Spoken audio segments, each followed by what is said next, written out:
Some of those stereotypes include things like being bad at spelling or having poor writing or poor reading. And actually, I really want you to leave this session today thinking there's much more to dyslexia than that. And even talking about this right now, it makes me think about the fact that some dyslexic people don't have poor written ability, but it doesn't match their verbal ability. And the same can be said for a lot of people with ADHD as well. So you might be able to talk about a subject really, really well. You might be in the top fifth percentile for that for verbal ability. But when it comes to writing about that topic, your written ability might not match your verbal ability.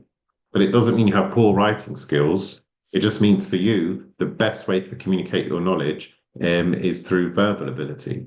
So it's interesting to think about that and how people have been made to feel throughout their life.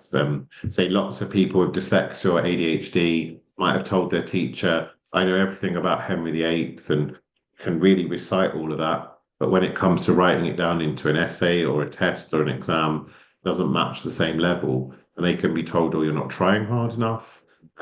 Like, we know you know more than this. But actually, if we tested children in schools on their verbal ability around subjects, maybe people with dyslexia and ADHD would be top of the class.